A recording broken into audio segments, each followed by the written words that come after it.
Welcome to Overflow the podcast, formerly the In This Together podcast. Still hosted by Maia, me, now joined by Blakely. We're inviting you into real, honest conversations with guests like Chance and Isla. And friends, all about life, faith, health, relationships, and more.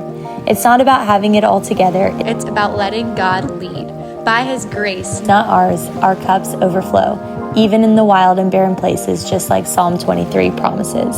So grab your laundry basket, start your walk, or just take a breather. We're so glad you're here. Welcome back to Overflow the podcast. We are so happy. Honestly, in this room, I just feel so much joy and excitement because this is our last episode of the year. And as we were praying before and just talking about, Blakely was praying over just like all the people who have helped us kind of get here and helped us recording episodes. And I was just sitting here and I was like, oh my gosh, like we've done it. Like, God, you have allowed us to somehow, by your grace, make it to the end of the year. And I'm just so excited. I know that we're filming this a little bit before Christmas, a little bit before New Year's. But if you're listening to this, it's either 2026 or 2025, Happy New Year or Happy Early New Year. We are so pumped for this conversation. And by the way, I'm one of your hosts, Maia. I forgot to say. Go ahead, Blakely. And if you don't know me, I'm Blakely. Yes. We hope that you're regulars, but if you're not, then welcome. And we're so happy that you're here. But we know that New Year's Eve, this episode is dropping right around New Year's Eve, right around New Year. And we know that is such a fun time of everyone gathering with friends. Maybe you're gathering with family, or maybe you're just with your person or one friend or whoever it is. But this is such a beautiful time. I love, personally, my mom and I will always text on Sundays and we're like, it's Reset Sunday. Like there's like, we're so excited for the week. And we talk about just, my mom is always like, whenever it's a Monday and the first of the month, my mom's like, guess what? This month it's the Monday and it's on the first of the month. So it's going to be a great month. We just like love this newness. Like we love the newness. So that it interesting. brings. I know I love, it feels like a reset of like, okay, I get to tackle this month. And then, so ultimately I'm feeling that for this year and for 2026, and something that I have done in the years past, especially whenever this used to be the In This Together podcast. We did one episode where we actually did it in the year episode, and then we put all the questions online for you guys to answer with your friends. And I'm just such a huge encourager of whenever you're in these gatherings with your friends, whether or not it's a New Year's Eve hangout or whatever it is, just having intentional conversation. My friends and I, we always get dinner on New Year's Eve, Sarah, Grace, and Isla and I, and we just try and make that dinner be a conversation about like what's happened this past year, what have we learned. And so whenever Blakely had the idea of, okay, we're gonna do an end of the year podcast, and she was like, we should do what we've, like the biggest things we've learned, and we were like, oh my gosh, let's do this a little different than how we normally do. Let's talk about things that we've learned in beauty, even though we are not your beauty, like, what are they called? Gurus. Things we learned in health, or things we've learned in wellness, just overall, all these different things that God's taught us this year. And so we hope that this will be replicable for you too, and with your friends.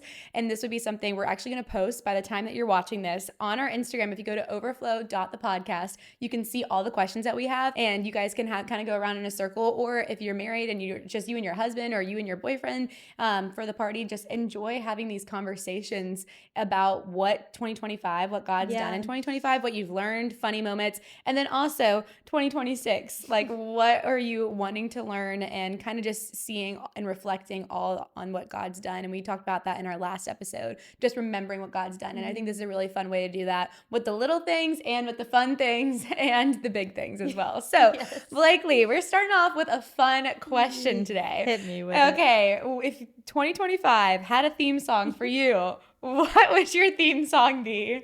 This is a hard one. Oh my gosh, I had an answer to this already, but as I just said, hit me with it, I think my new answer is hit me with your best shot. As soon as you said hit me with it, I was like, is she going to go hit me with your best shot? I love it. Okay, explain. And, my old song was unwritten because this year has been just bonkers for me. I would have never been able to you're engaged write out. Woman at this year. At the start of last year, Lawson and I were broken up. We were not even dating. She was fully single. Now my stuff is in Oklahoma and I'm getting married in like less than 2 months. to a military man. So exciting. So I had originally said unwritten because I could have never written out this year. However, hit me with your best shot feels more appropriate because I love that one. As awesome as this year has been, it's also just been high highs and low lows. And all of which feel like hit me with your best shot. I love that. They've all just felt like shots, whether it's a good shots shot. of joy or shots of puncture. Yes.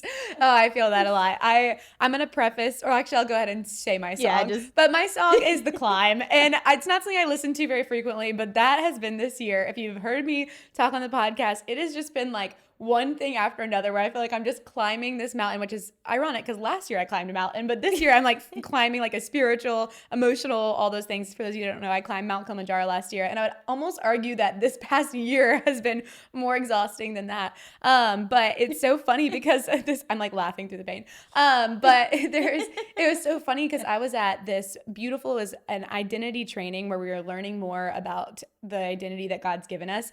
And this amazing woman was there, and she had kind of given me a word for this year. She prays over everyone that comes to this training, and she gave me kind of like a word for this year. And y'all are gonna laugh because I have seriously thought about texting her multiple times, and you'll see what I mean, and asking her a question, because this is the word that she gave me. She was like, Maia, she's like, I see you and you are climbing this mountain. And I was like, oh my gosh, okay, I'm climbing this mountain, like that's awesome. And she's like, every time that you think that you get to the top, there's more to climb. I kid you not. I legit am not kidding. That's what my word was.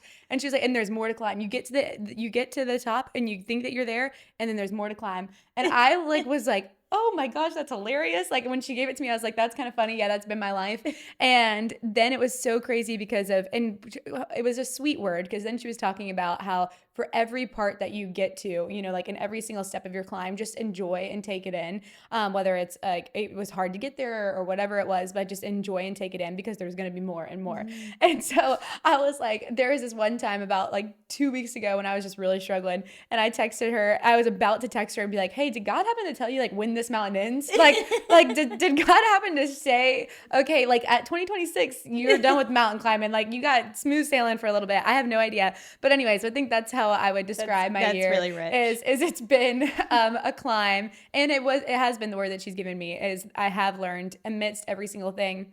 And even whenever I feel like, okay, I've kind of gotten to a little bit of a higher point, and maybe now I don't have to climb as much, I've learned to really kind of enjoy it. And so, because I just am realizing that there's more ahead of me. So anywho, and you know what's funny is that in the climb it says there's always going to be another mountain. So yeah, that's great. I love that. I was going to start with just saying it, and then I can't just say it. No, you can't. There's always going to be an uphill battle. Sometimes you're going to have to lose. Just think about those words. Sometimes you're going to have to move. Oh, move. Okay. I like that. To another mountain. I like that. Yeah. I like that better than lose. That sounds better. But anyways, so we'll get more into what all those mountains have taught me a little bit later on in the conversation. But okay, I'll let you ask this next question. We're switching into a different gear. So something that we're so excited about for this episode is that we are talking, as Maia said, beyond spiritual growth. We're talking physical health, wellness, relationships, all the things. And so our next question is, what is your biggest beauty tip, hack, whatever? And I just have to preface this. Like, if you see Blakely and I in most episodes, you're like, I do not want to follow beauty advice from them, because this is our first podcast episode where we've actually done a hair check. Like, I remember there's been a lot of funny things where I go back and I'm watching the video and I want to like jump through the screen and fix, like, I have lipstick on my teeth. Like, so anyways, take this all with a grain of salt. We are learning, and miraculously we learned something about beauty. I did in 2025. Miraculously. And I think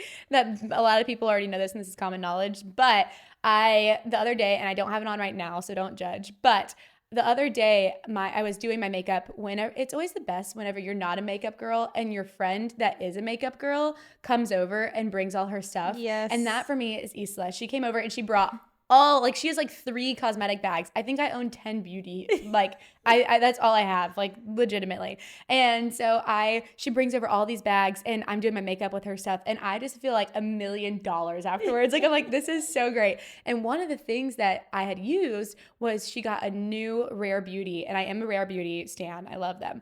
And she got a new Rare Beauty, kind of like more of a red blush. That's what I use. Okay, I did not know this, so I might be behind. But I had on the Rare Beauty, the like really deep red one, and I was like, oh my gosh, I just feel so like this is so much better. I usually use like a pinky blush, and so my beauty tip is to use red blush, because I was talking to Isla about it and I was like, I'm gonna go buy that Rare Beauty one that you have because it was so amazing. And she was like, actually, fun fact, all the makeup artists that do like all the famous people, and whenever they're doing like these really great makeup looks that are maybe like a little bit more dewy, and people always try and replicate it, and they use pink blush. But she was saying that the makeup artist said that the hack is that you want to use red blush, and that's actually going to make you look so much better. Like Blakely said earlier, she gave me the word sun kiss, makes you look a little more sun kissed.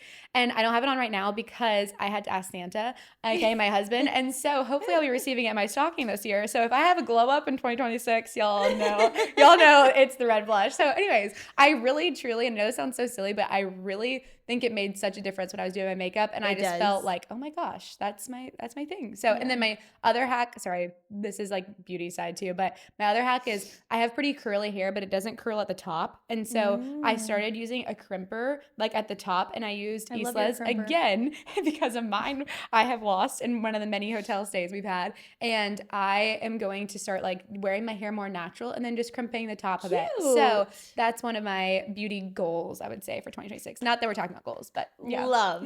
Okay, your turn. Okay. So yes, like Maia said, I too have like 10 makeup products. Only because I've gotten to live with my last roommate was a makeup artist. Shout out Beans. Wow. Beans. So that's where I learned all my things, all my few tips that I do know.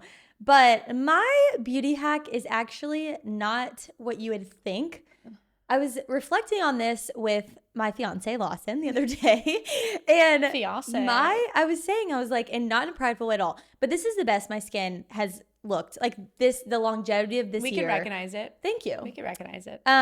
Because most years I might have a good month, then a really bad month, then a few good months, and a really bad few months. And I feel like for most of this year, my skin has been pretty good. And we were just having an open conversation about it, and he was like, well, honestly, I feel like maybe it has to do with your food that you've been eating. And I am just the biggest advocate that food is the most influential thing you can do for your health in every way. And your immune system, like literally everything is the overflow of what food you eat.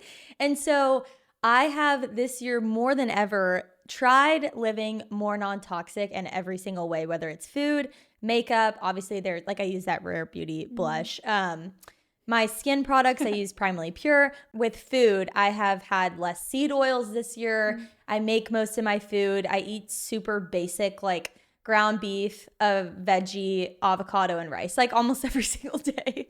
And I eat out less. And so I really do think that the food I've been eating has made a difference with my skin. I love that. And health-wise, it's the best that I felt. Like I've had a kind of long health journey, and this year has been a lot better for me. I love that. That makes me so happy. And you are very dedicated to that too. And I love it's always so nice being around, like if you're around a makeup person, then you kind of like learn some makeup things. And if you're around somebody who, you know, you're switching all your products to non-toxic, I'm like, okay, I'm learning so much. And we started listening to Primarily Pure. Oh my gosh. They, in the way that they kind of like share on their podcast and the way that they share about non-toxic has been so helpful. I think we'll talk about that more about that later. Something for non-toxic, I think when you hear about it, it's really intimidating to be like, I need to switch all of my, even like laundry detergent and everything like that.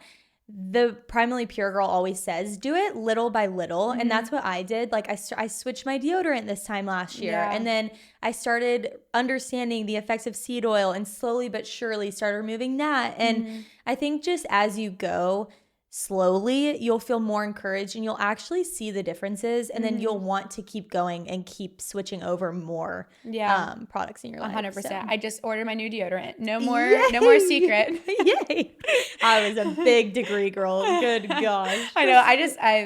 I've talked about this before on a podcast, but I'm just somebody who smells. And so for me, non-toxic deodorant has been really hard to find because it's either I smell horrible or I'm using non-toxic deodorant. So I know that Primavera is kind of like a good middle ground because I actually don't usually smell when I wear theirs. So let's just hope that ends in 2026. Anywho, all right, now next question. This kind of leads perfectly into kind of the next thing for what we learned in 2025. But as far as like health and wellness, I would love to hear, what have you learned in 2025? Is there anything that specifically sticks out to you? Yes, I shared this on TikTok the other day. Okay, you go. But a few months ago, I was talking to some friends and they were like, you have to stop having matcha before you eat breakfast. Because I had gotten into a really bad habit of waking up and I would drink my matcha and then later I'd have my breakfast. And my sister has been telling me this for years. But when you have caffeine before you eat breakfast, it spikes your blood sugar level, which for me, I'm already susceptible to prediabetes and all that. So that was just a horrible start to my day. And I'd have really bad sugar cravings from it. I was gaining weight from it, just random things. And then it also, when you have caffeine before food, it spikes your cortisol, which is, for us females, our main stress hormone. So you might be going through your day and being like, I just feel so much more stressed than normal. I feel much more susceptible to anxiety, which I also struggle with. So cutting out caffeine just really made a difference. I have matcha after I eat breakfast now. So it kind of gives your body just time to digest your food and then have caffeine. And it just, it helps in so many ways. So that's my first thing. My second thing is quick. Having a consistent going to bed time and waking up time. You're so good at this. Getting on your circadian rhythm will change your life. I thought that this was baloney. At the beginning of the year, I was like, I don't understand how that could work. Oh my gosh, I go to bed almost every night between 9 and 10. It doesn't have to be like on the dot, but last night I was in bed by 8:30 actually. But between 9 and 10, and then I wake up every day between 5:30 and 6:30. So I think that consistency has really helped my circadian rhythm. And if you're interested in it, go look it up. It's really fascinating. You are so good at that and so disciplined, and it's so impressive. Thank because you. Chance and I sleep schedule varies so much. I'll be up till 1 in the morning, 3 in the morning. But this off season, it's so much easier. So I've been trying to go to bed early, and you've inspired me a lot on that. So thank you. Yay. All right. So this is my first year gluten-free.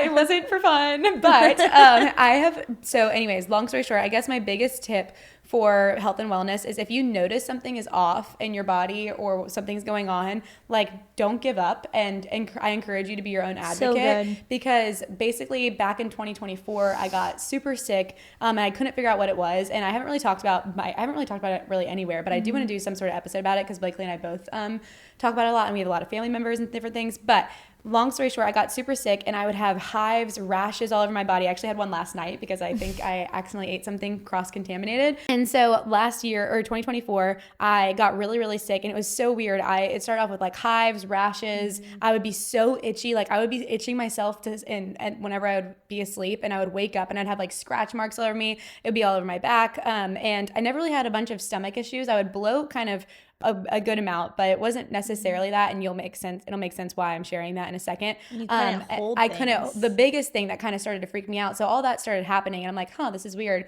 Well, then after about a few months of this, and I was going to a few doctors, and they were like, at one point they were like, you might have Lyme disease. They tested me for Lyme. I tested positive for one thing, but it never like spurred on any further. So they were like, you're fine. And so we kind of were just trying to figure out what was going on. And then after I'm having all these rashes, these hives, I try and like pick up Strike, or if I try and pick up like a baby, I could not use my wrist. Like, I had legitimately lost like all, like, if you asked me to pick up a pot or something, I would genuinely be scared I was going to drop it. Like, if I had a pot of water, if I had Strike, if I had a baby, I would never forget whenever I realized it was like really bad. I had held a baby for like 15 minutes, and then I went to go use my wrist and my hands, and I couldn't even type on my phone. I literally started bawling in the bathroom. And if you know me, that's like just not like me to feel that way. But it started to kind of like freak me out, and I was like, what's going on? And so long story short, I say all this because I went to a lot of different doctors in this time, and they were kind of just like, one told me I had fibromyalgia, and that's why, because of another big part of what I was experiencing was bone pain, like deep. It was like deep muscle pain where like I would be sitting somewhere and I'd be like, I would just feel so achy and I couldn't figure out what it was. So anyways, all these symptoms for about a year. And so finally, one of my doctors referred me to an allergist immunologist.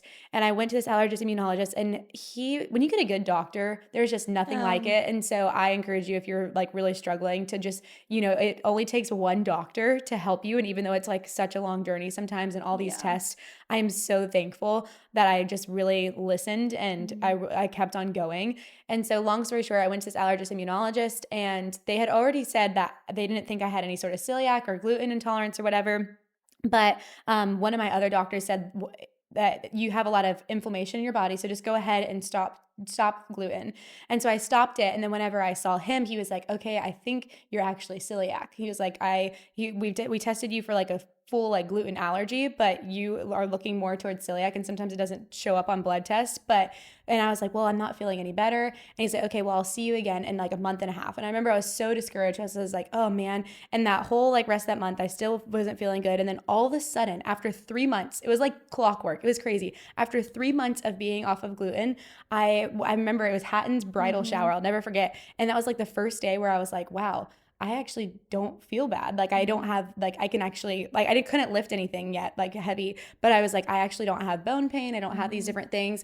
And so long story short, I go back into his office and I'm like, I don't know what's going on, but I feel so much better. And he's like, have you been off of gluten? I was like, yes. And he's like, how long has it been? And I was like, 3 months. And he was like, that's exactly what I was hoping. And he was like, you are celiac. You cannot have gluten. And he was like, even though you didn't test it positive on your blood test, we could go and do you have to do like an abdomen, is a colonoscopy, or I don't know what it is. But he was like, with how severe you were, he's like, I don't want you to go and do that. He's like, just keep on continuing off of it and just see how it goes. I have gradually, it's taken a little bit for my wrist to get better. It took like honestly like 6-7 months, because this has been my first, I would say I've been gluten-free this whole year. But it's taken a little bit still to get like my wrist back. But after like 6 or 7 months, I finally have like my wrist motion back. I've been completely off of gluten. I had it on accident one day. My whole face, all my eyes swelled shut. And so anyways, and then I'll get reactions if anything's bad, but it's been so much better. And I just never would have thought, because they did all the other testing, that I would have been celiac. And so anyways, it's just been a huge game changer, because I'll never forget like being back in this house, because we only live here for part of the year with off season.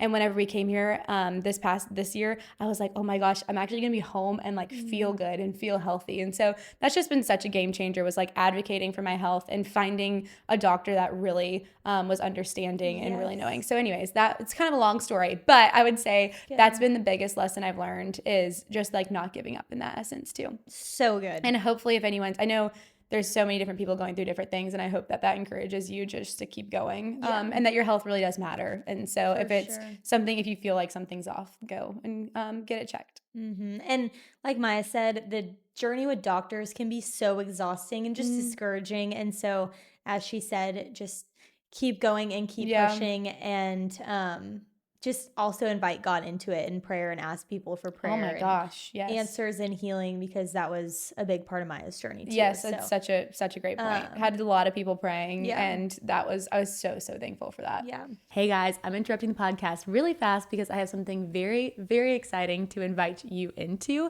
And so if you are looking for a virtual Bible study and you want to get more into the Word of God, which is what we try and encourage with this podcast, we are actually going to be having an opportunity for that. Starting here in January, we are starting our first just virtual Bible study with women from all over the world, all over the US. Everyone is welcome. And in this study, we're going to be talking about rhythms of a steadfast love. My word for the year is steadfast, because I have been through so many ups and downs in 2025, and I really just want to have a steadfast relationship with God, a steadfast, not even just relationship, but a love for God. And who better to examine and learn from than the life of Jesus? So we're actually going to be looking at different rhythms Jesus had in the book of John, and to see how we can apply that to our lives to foster a steadfast love for God and a love love for our relationship with God. And so I have learned so much already from this study, and I know Blakely has too. We were just chatting about it this morning,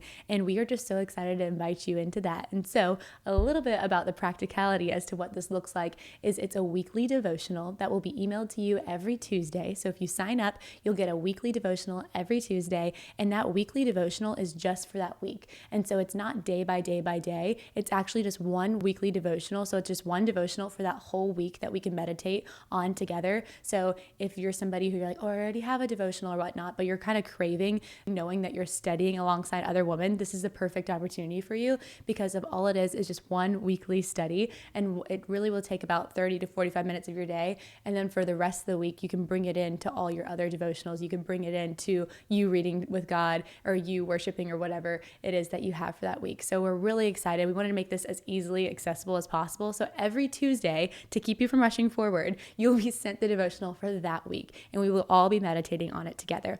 And then at the very end, this is where all of the friends from across the world, from across the US will come into play. We are all going to be having a ending Zoom on the last day of January. All the details will be whenever you buy your study, but we'll have a Zoom on the last day of January, early in the morning, and we'll talk about all that we learned. We'll talk about what God's taught us. We'll talk about just different ways we could pray together as to how to put these rhythms into our life. We'll talk about any praises from what God's done in the study. We'll also get to be able to have a space where we can ask questions if there's more things about maybe certain rhythms we've talked about that kind of have arose different questions within us. And so we'll get to actually have a space carved out at the end of this study where we get to just join and be together and talk about it. We are so excited to be offering this, and it honestly feels like a dream because we know so many of you have also just requested this and desired something like this, and we just feel like it's truly such a need. And so anyways, if you want to sign up, you'll just go to the link in our bio on our Instagram, or you can go into the link of our website on our show notes in this episode,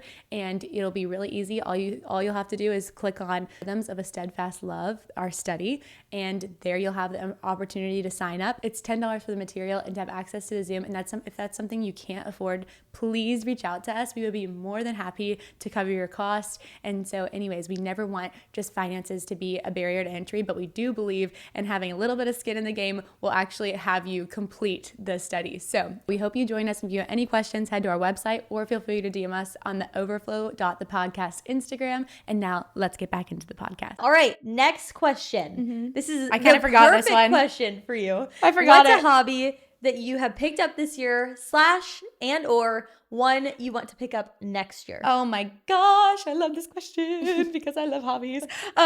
Okay, so the number one, it's something that I've already been doing, but something that I've gotten so much more into this year. And if you know me, you know I like this, but I have gotten in, I love cooking. So I would say my hobby that has stayed consistent no matter where we live, no matter what we're doing, and where we are, even if we're in a hotel, is cooking, because sometimes we have like the little kitchen hotel. But cooking has been just such a fun hobby for me. I just turn off my phone, I put on music, and sometimes I don't have music on, I'm just in silence, I'm praying, whatever it is. And it's just been so fun for me to work with my hands. And I would say a new hobby, because some of you are like, okay, well, Maya, we already knew that. A new hobby is that I got into 2026 that I did not perfect is baking. So I know it's kind of like the same thing, but cooking and baking are two different things. Totally. I hate following recipes. So that's why I'm so much better at cooking.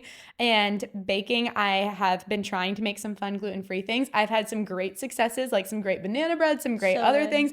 But then I tried to make homemade cinnamon rolls gluten-free. Legitimately, they were super fluffy. I put them in the oven. They turned out as cookies. Like they went so flat that like it was like a crisp. Yeah. So anyways, I'm still working on my recipes, but that's something I really want to get better at in 2026 is baking more things, because I've just found it to be so fun to give us treats for neighbors, for friends, for birthdays. So good. That's something I kind of want to perfect, I guess, in 2026, or just be on the journey of. Love that. What's yours? Okay, so as many of you guys know, I'm not the biggest hobby girl. However, I'm really excited because I have big plans for 2026.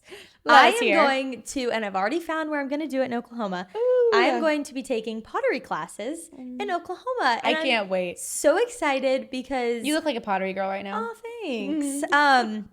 Because my whole motivation, well, there's a few. I really I feel like I'm coming into the acknowledgement of understanding the importance of hobbies and having something that you're working towards and growing in, and just outside of work and just your ordinary life. So I'm excited about that. But there's this mom actually that lives out on 30A, and she got into pottery, and my mom was showing me the other day, she built this, like, it literally looks like a greenhouse. I'll have to show you. You'll be obsessed.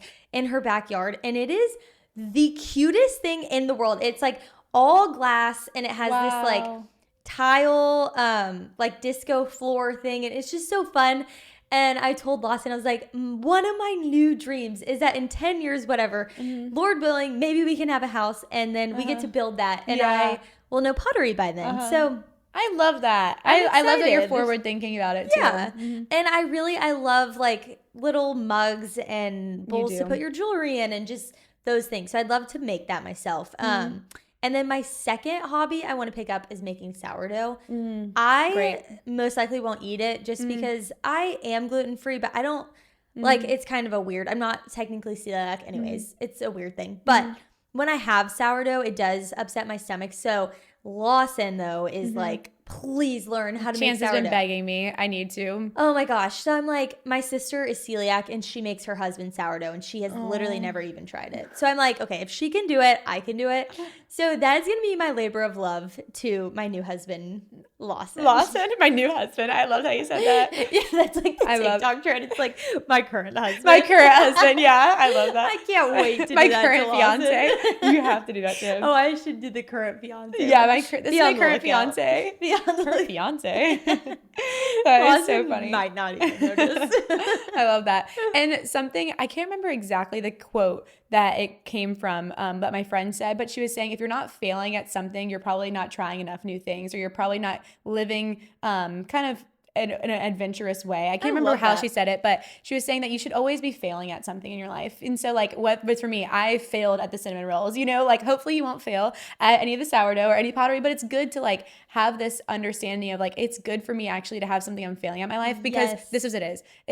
It's good to know, it's good to be failing at something, because it means that you're trying something new. So good. And I think for me, that's been something that I really want to take into 2026 is like that lack of fear of, oh gosh, what if it doesn't work out, or it has to be perfect the first time. It's like, no, if I'm failing, I am trying. And that is such a good lesson to learn. So anyways, no matter what that is, if it's something, even the cinnamon rolls. Yeah, even my Cookie Crisp cinnamon rolls, which we did in fact eat. Yes. And I will say, go ahead. Gluten-free cinnamon rolls is the hardest gluten-free. I never see gluten-free cinnamon rolls anywhere. It's like the one thing most places don't make. It's so true. So hard. You know what we're going to do? Hopefully by 2026 this time, I'll have a gluten-free cinnamon roll recipe to share. So that's what we're going to work on. Wait, I'm just realizing, I thought this happened, but this was a dream. Yeah. I had, because I've been planning to make gluten-free cinnamon rolls for breakfast on Christmas.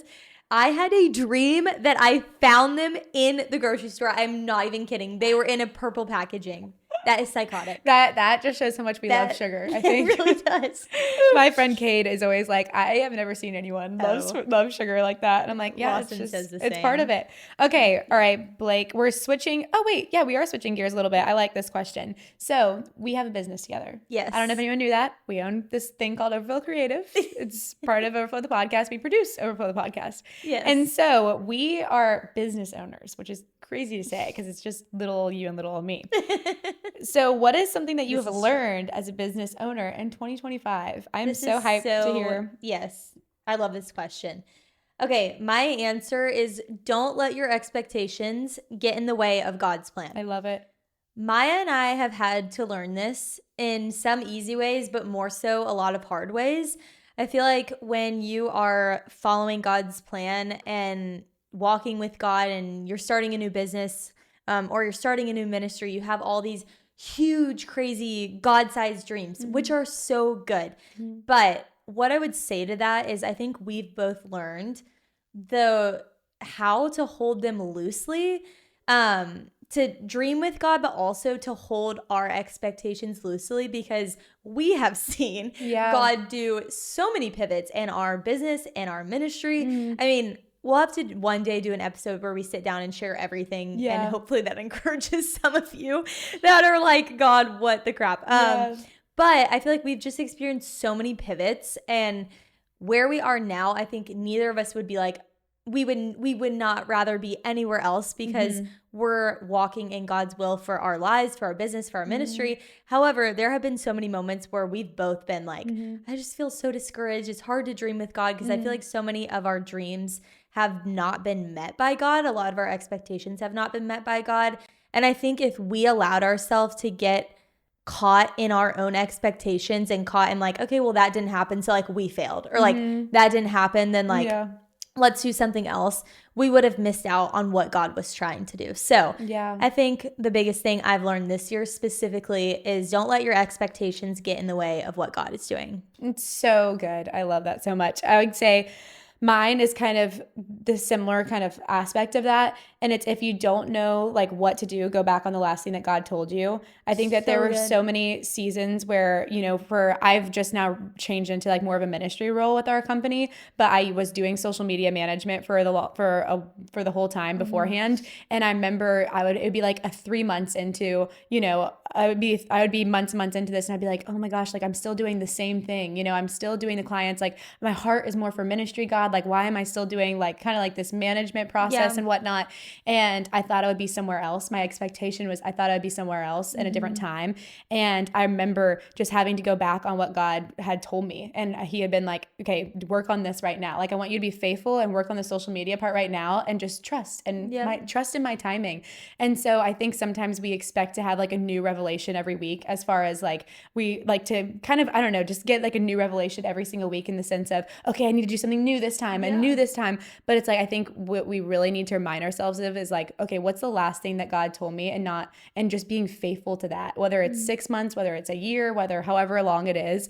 And so I think that's really helped me. And I would say the second kind of tip with that is one step at a time. Like in order to be able to be faithful and like kind of what I was just saying, and be faithful for that 6 months that maybe God's called you into that looks different than what you thought it would, is just taking it one step at a time, one day at a time, and being like, okay, I'm not expected to know the full picture. I don't know. Chance and I are doing a puzzle out there. So I keep on thinking about this puzzle, but it's been so like therapeutic for me because I'm like, okay, I don't know exactly what picture this is all making, God, but you have told me to work on the social media management right now. And so that's what I'm going to work on. And so just daily choosing that, because I think we can both get so caught up on like God has given us such beautiful dreams and such beautiful things with overflow, but we're also like I think this year we've really seen and found the importance of just building day by day, and building when you actually don't even know exactly the end picture of what you're building, but just trusting God that you, Lord, you know what you put on our hearts. You know, we trust you. So we're just going to build this day by day. So good. I don't know. I think as I even say that, I'm just like, God, thank you for teaching us that, because I really feel like it's been a huge year for both of us. I feel like we're even going in 2026 feeling so much more steady and at peace, because we're like, okay, God, I feel like we've always wanted to know the full picture, but God hasn't really given it to us yet. Yeah. And we just have a lot of peace about that. And so anyways, it's an exciting place to be in. And so good. If go ahead. Sorry. That reminds me,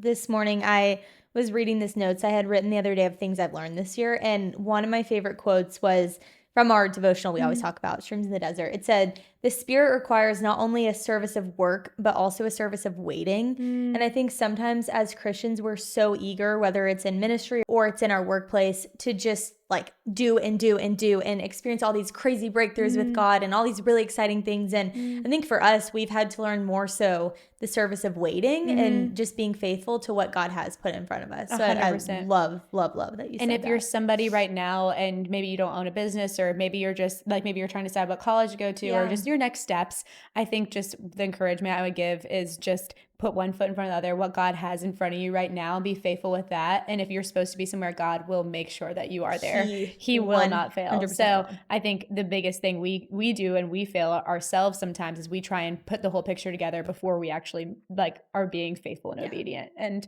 a lot of times you're gonna be waiting on that picture for a long time, because he just asks for our faithfulness and our obedience. So anyways. All right. Next question. You're going to ask me, girl. What book did you read that you learned the most from this year? And you can't say the Bible. I can't say the Bible. Okay. I have a funny one. So I'm going to give you guys 3 actually. So the one that I have learned the most is Expecting Better. And this is not my pregnancy announcement. I am not pregnant, but we're preparing for that season. We prepare so much for marriage before we get married. And I think that for me, Chance and I, it's like we want to prepare so much before we have a family, and just learning. I've been reading parenting books. One time I actually had it on like the back of my story, and people could only see the pattern, and everyone was like, "Oh my gosh, you're pregnant." And I was like, I am not. I'm just preparing. But how, like, it's crazy that y'all know this pattern. But anyways, it's not what to expect or expecting, anything like that. It's called Expecting Better. And it's a statistician, and she wrote all these different statistics about just the birthing process, about just being, about pregnancy, about why not eat sushi, why, like just actually allowing you to have a book full of, these are the statistics of what your likelihood is to get sick and ill from sushi or whatever it is. So that way you can make your best educated decision. And I have found that a lot of doctors, they just kind of say, oh, like it's okay or it's whatever. But then you ask them a statistic and they're like, oh, I actually don't know. And so it's very biased. But I loved this book because of everything was super statistical, and it just allowed me to feel like I can make my own decision. And so anyways, I really loved that book. So that was like a fun one. That's what I've like learned the most from in 2025 for sure. I feel like my mind exploded with all the knowledge, and I love learning. And then I would say my second one is faith-based book was a Slow Burn. Slow Burn by Dawn Sheree Wilkerson, and it is beautiful. It's talking about in seasons of waiting, and as everything we talked about with our business, like kind of we've been in a season of waiting. Chance and I are in a season of waiting, preparing for whenever we have kids, all of that. It's just helped my heart so much. And one of my favorite lines that it said is just trusting that while you're waiting, that God is the best storyteller. So anyways, I thought that was really beautiful. And then my third is just my devotional that Blakely has put me on, and it's Streams in the Desert Devo, and it has just truly deepened my faith so much. And it's very geared towards, I feel like, trials and mountains, like I was talking about. And so I feel like it's been a really sweet thing that I've held near and dear to my heart this year, as I've been going through just so many different mountain experiences, as I shared earlier. So anyways, those are mine. What about you? So good. My book was recommended by my future mother-in-law. Shout out Miss Beth. It's called Unreasonable Hospitality. And I need to read that. I'm pretty sure it's like on the New York Times bestseller list, whatever. But it is phenomenal. I cannot recommend it enough. I love faith-based books, but this wasn't a faith-based book necessarily, but it aligns so much with the Bible and how we're supposed to love people and treat people, just more so in like the practicals of that. And so we love practicals, obviously. So this book was amazing. But basically, it's this guy who got his restaurant to be like number one in the world. To get your restaurant to be number one, they take in account of like so many different things, from the food to the atmosphere to all these different things. And so when he had first gone to like the top 50, he got 50th place. And he was like, what can I do? Because your food can only be so good. Like, what can I do to get to number one? And that night, he was a Christian, and he was like, I really feel like my way to do it is hospitality. Wow. And so his restaurants, oh my gosh, it gives me chills. The ways in which they would serve their customers through hospitality it's unbelievable. Like, they would know, if they would ask guests when they came in, because this is in New York, they would say, is your car at a meter or whatever? Like, give us your keys, and in 10 minutes or however long you have, in an hour, we'll go and we'll put coins in it so you don't have to worry about it. They just like went to the whole, they just went to the next level. So that book really challenged me to be a better friend, a better host. And so I'm really excited to have a house with Lawson soon and get to host people. And obviously you can do that wherever you are, but living with my parents, it's a little interesting right now to do Welcome to my home. Don't mind them. Yeah, they're just side characters. I love that. They're just my cleaners. I really need to read that. I actually think that would be such a good book to read. That's going to be next on my list. I love that so much. Okay, kind of on this topic, we already did books, so what's a podcast or resource that you learned the most from this year about God, or just about things in general? Yeah. I would say that this is very fresh, and I think you had already mentioned it, but the Primarily Pure podcast is so awesome. Bethany, who started Primarily Pure, she's a Christian, and so a lot of her verbiage is stemmed from her faith and her her beliefs and stuff, which is really cool because she's not talking about faith stuff. She's talking about health and wellness. She's talking about non-toxic living. She's talking about EMFs. She's talking like so many different conversations. And so every episode is a different guest that has a totally different theme they're talking about. So one was about infertility. One was about like the dangers of our phone and EMF waves and all that. And so it's just been so cool to feel like I'm learning something every single episode. And I feel like I haven't really learned.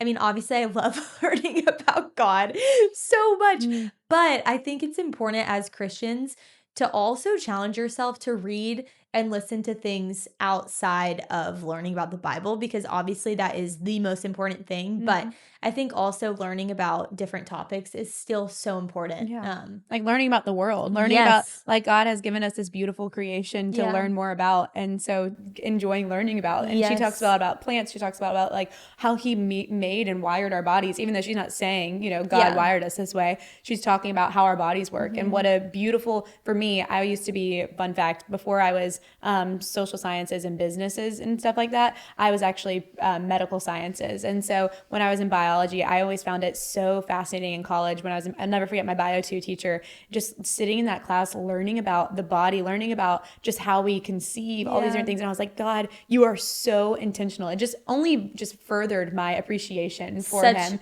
And so, good way to say it. And as that's the best way to say it, because as you're learning about things outside of like the Bible itself, you'll have a greater appreciation and love for God, because everything goes back to him. When you're learning about health and wellness, all I can think about is we're called to honor and love our bodies. And in order to wake up and serve God, we need to have a body that we're loving and nourishing and protecting and all the things. So. Yeah, 100%. I love that so much. I would say mine is probably for a podcast at all. Blakely sent me some and I loved just listening. I love like the geek nerd side came out of me and I'm like, oh, this is so fascinating. And I actually have one more funny podcast that I didn't even think to write down, but I do have this one. This one is, I'll say my faith one in a second, but this is a fun one. It's rescue stories. I'll put like the actual name of it right here. But whenever I climb Mount Kilimanjaro, and long story short, my family and I witnessed a boat crash. And after all of that, I became obsessed with listening to rescue stories.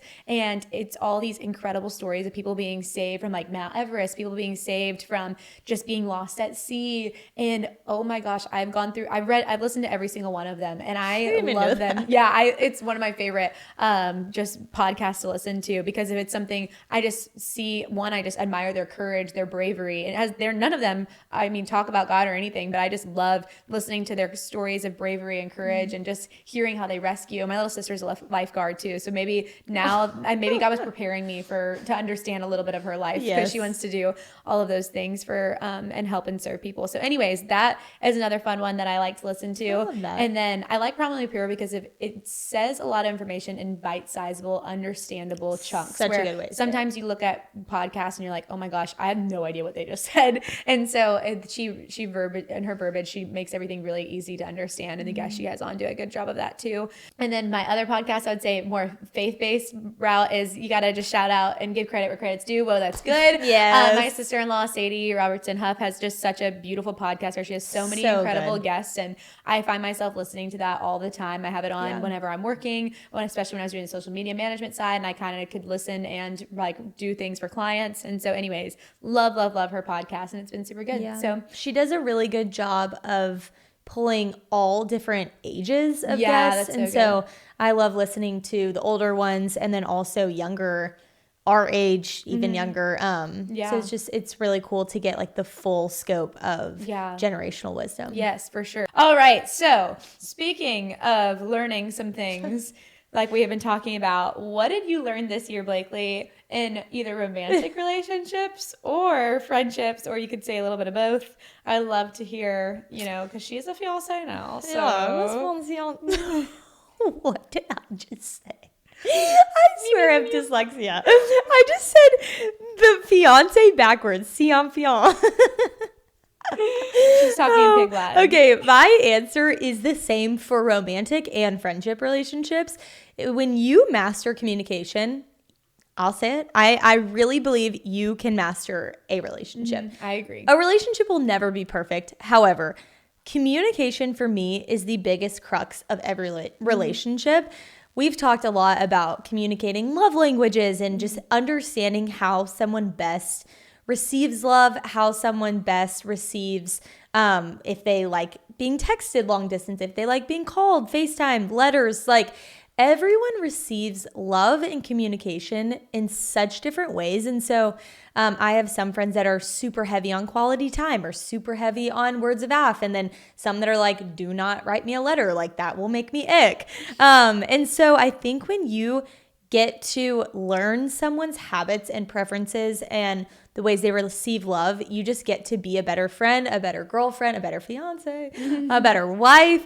And Lawson and I, most of this year did long distance other than like 2 months. And so, which is crazy to say. Yeah. But the other day were like, we've really mastered long distance. Like I am so excited and proud to say that we've come so far.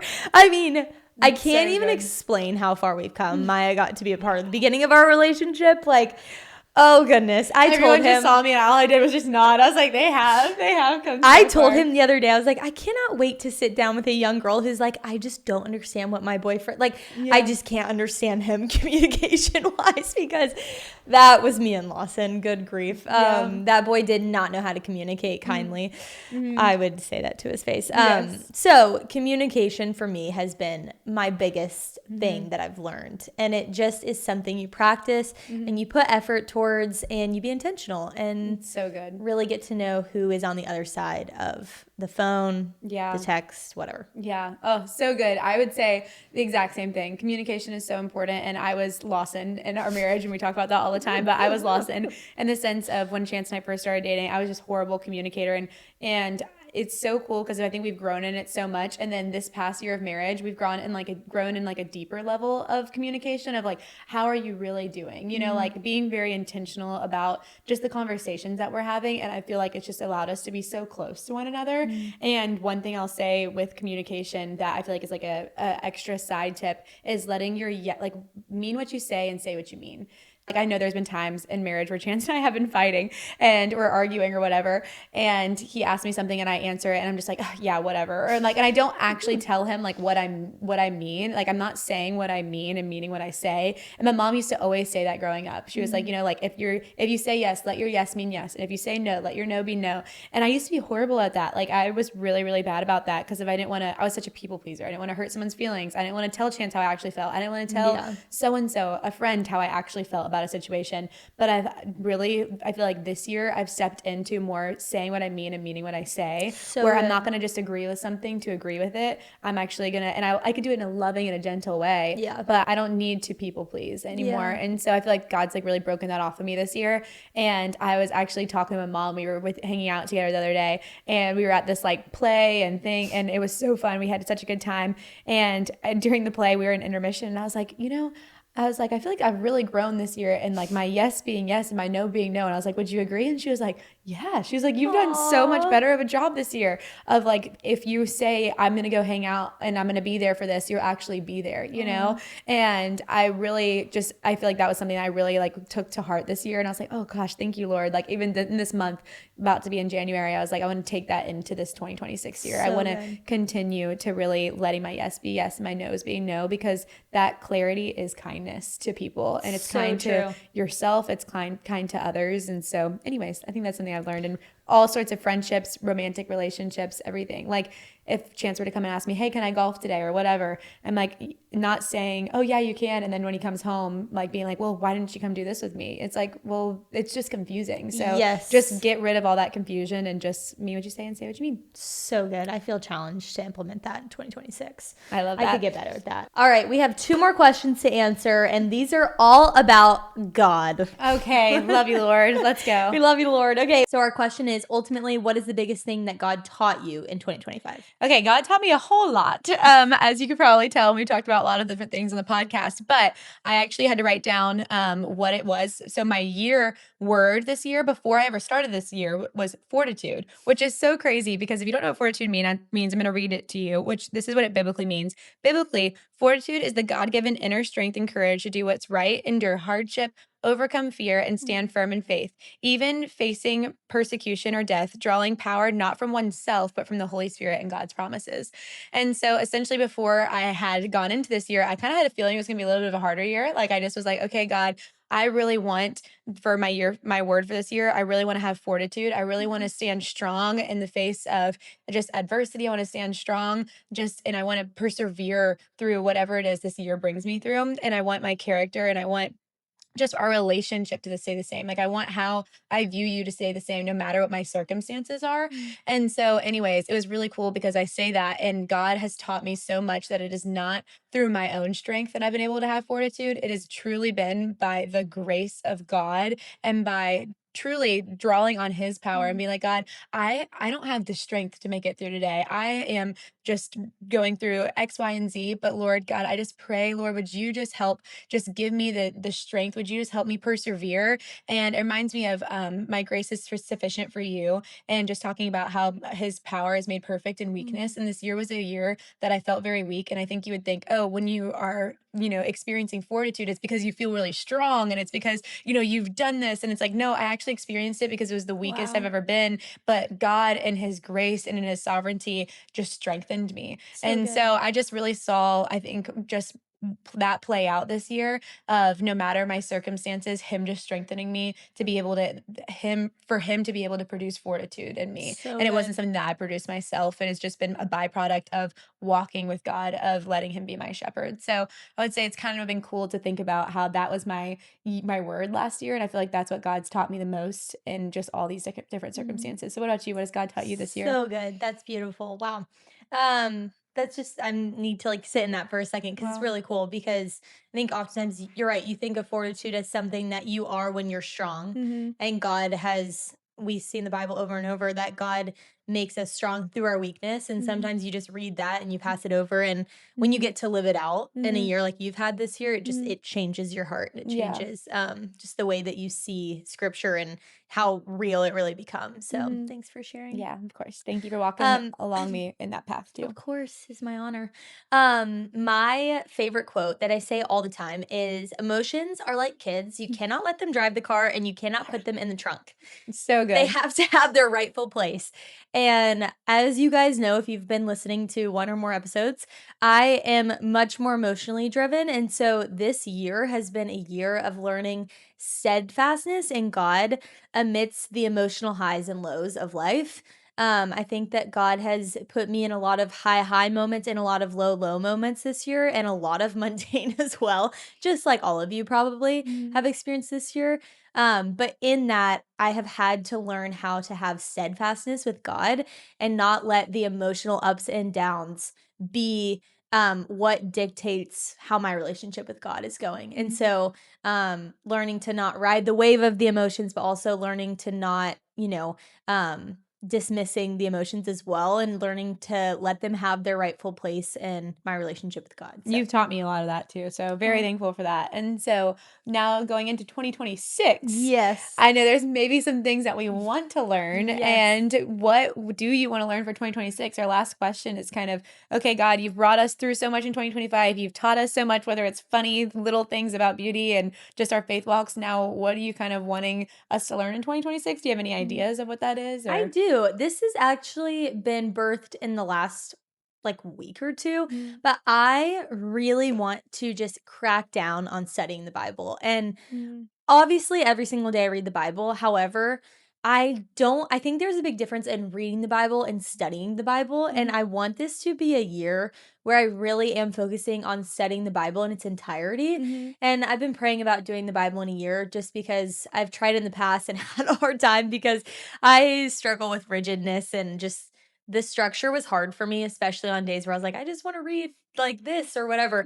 And so I think maybe it's something I might try to do again, but giving myself more grace that maybe it takes me 2 years or, maybe I do 6 months. And then we had a friend who kind of took like the summer off to do just what God was putting on her heart. And so I think that's something I really want to do. And just even taking the time to watch more like Bible Project videos about what I'm reading. And we both have been wanting to read Zach Wendell's book, The Bible Simplified. And so I am so excited because I'm like craving to just have a deeper understanding of the Bible. And hello, Hey, Strike made it. So Maya, end us off. What are you most excited about? Yes, I'd say I agree with you. I definitely want to read more of the Bible and just have a deeper like theological and just understanding of I hear all these little stories, but I'd love to be able to more connect them, if that makes sense. Like so good. I would love to be able to say, okay, then this happened after this. And I just would love to just know more and just grow in knowledge of that. And so yeah, I'd love to read that book too with you, Blakely. So we might be reading that together.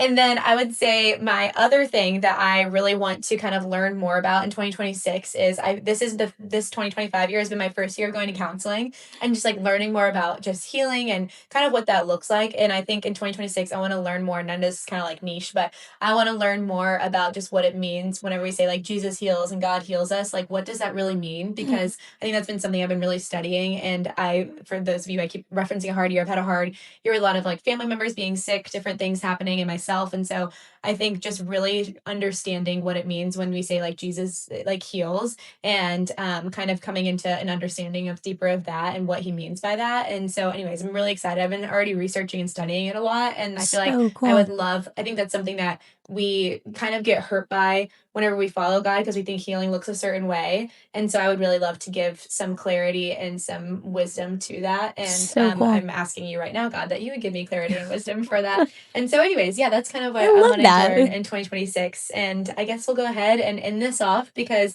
hopefully this has gotten your wheels turning about just different things of 2025 and even maybe what you want to learn or what you want to try in 2026. And we encourage you, like we said, to go back and look at our Instagram and to actually do these questions with your friends, whether it's with your boyfriend, your husband, whether it's with just some friends that you're hanging out with on your New Year's Eve party, your family, your mom at a lunch, whatever it is. I just think it's such a beautiful conversation we could have. And we had so much fun doing this. And it's such a great way to close the year or start off the year if you're listening to this in 2026. So we're going to go ahead and end us out on a prayer. Blakely, you want to pray for us going into this new year? Let's do it. Okay. Lord, just thank you. Thank you for all that you've done, whether we expect it or not, God. Thank you that your plan for our lives is ultimately what's best. Lord, give us the, just increase our trust in you and in your plans for our lives, God. We thank you for just the ways in which you love us, God. And ultimately in 2026, we just dwell more in your love for us, God. Come more into alignment with the ways in which you love us,